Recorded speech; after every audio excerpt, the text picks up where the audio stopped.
Class is in session. This is Professor Ganymede. We have here another subscriber analysis game. So let's go ahead and introduce Demise MozemBeak Gaming. We're going to get another one of his games because he uploaded his game to one of my videos. And we're just doing this like in order. We're not doing every video. We're going through the games and find the ones that we like. So alright, we got MozemBeak on Lucio, starting out with the pro speed buff. That's what I like to see. I may be pausing this video at certain times if I need to talk about a specific thing. Where is it gonna go? Beginning, early game positioning is very important. He goes, well, he tries, you know, he's trying to get to that spot to the left. This is actually the best spot on this map for Lucio, and in my humble opinion. He can, so he's right here, and he's actually doing damage. Okay, did you guys see that? Not sure what you guys said. I'm going to rewind it here. Alright, so he's doing damage. Is he actually hitting anyone? Not particularly. There we go. So, he's up here. This is a concept I'd like to talk about because he's up here, and you notice there's a person down on the ground who really is low and could use some healing. But at this current time, he is up here, and you notice he's actually going to be focused on doing damage. Now, is this the best use of his time? In my opinion, I do not think so. So he's very safe while up here. The enemy team isn't looking up, so he's allowed to do damage. But Lucio's pellets only do 16 damage a shot. He's only hitting like 1 or 2 shots every few seconds. It's really not worth sacrificing other aspects of Lucio's character and his usefulness in order to do damage. What I would do in this situation is get to this position, to get safe, but then be very prepared to move from this position to do other things like heal a teammate, speed a teammate out of combat if that teammate's in trouble, maybe drop down on the point. You see here that the point's already at half. The enemy team has dominance over the point. I haven't seen him check the enemy team's composition. Because he's doing damage, he isn't focused on other things he could be focusing on, like the status of his team, the exact positioning of his team, whether or not he can actually move down to contest the point in a certain way. So he's just going to completely give this up here. So again, while this position is nice, it may not be the best to just stay up there and try to specifically do damage when there's other things to be doing. Like, look at this. He isn't really doing much damage, and not for a lack of aim. That's not really the problem. Lucio's pellets are super slow moving. I mean, the best person with the best aim isn't going to be able to do much damage from up there. The point of being up there isn't really to do damage. The point of being up there is be safe while doing your job. And then he kind of just runs down on a point and dies. That was just, you know, lack of positioning there. But, oh, there you go. That's what I like to see, MozemBeak. He waited for his team. I mean, he could have waited a little bit longer. So, let me talk about that. So he did the taxi tactic, which I coined. It's not a new concept, but I coined the taxi tactic term, where he waits for his team and speeds them back to combat. But you notice that he did not wait for his entire team to spawn. There are still people that were waiting to come back to life. What I would do there is actually wait for your team. You are not really going to be in a good position if your team isn't grouped together. You want your team grouped together as much as possible, or else you're just going to be vulnerable. You're going to have less protection. Your team is going to trickle in and feed the enemy team very easily, and just make it easy for the enemy team to kill you all. And not only that, like look at his position at this point right now. He has no one in front of him. He's just on the point by himself.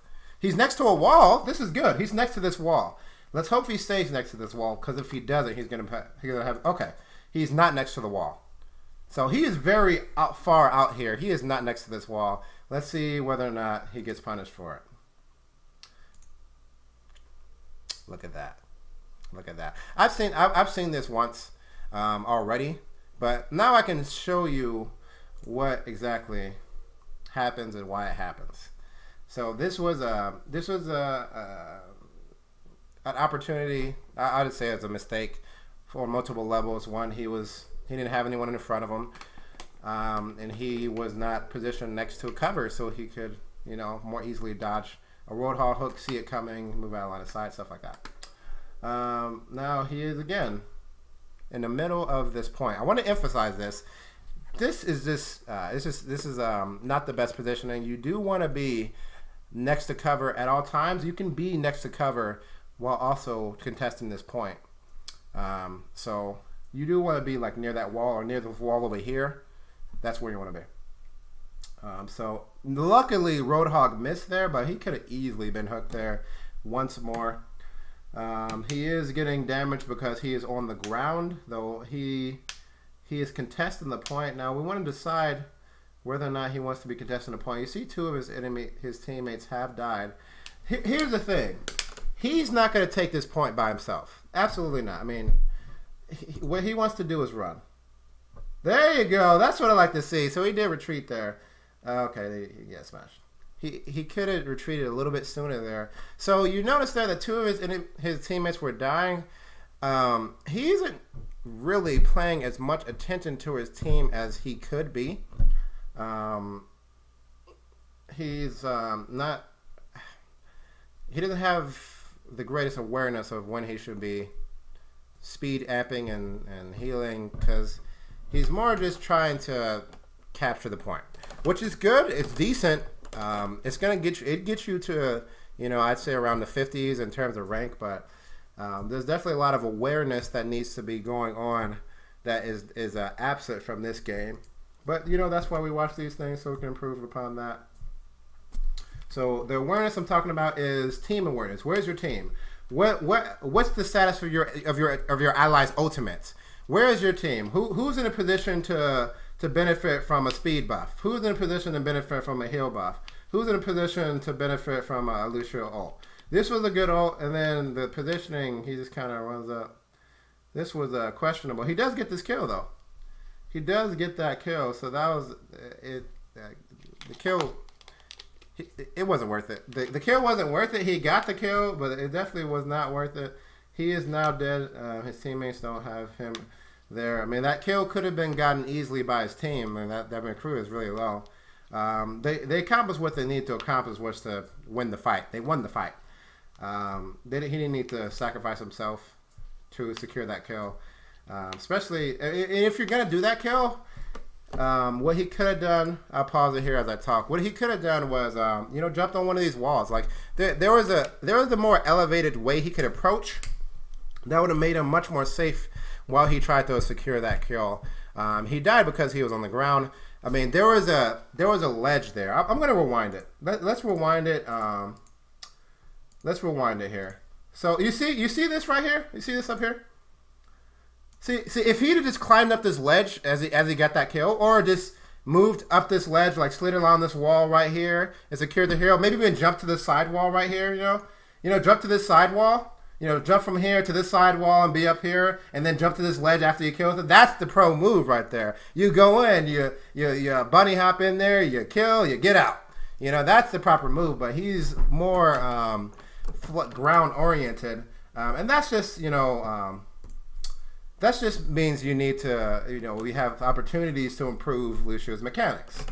There is definitely a pro play that could have been had there, but now we know. Now we know how Lucio's mechanical, you know, wall ride skills would have definitely allowed him to secure that kill and get away.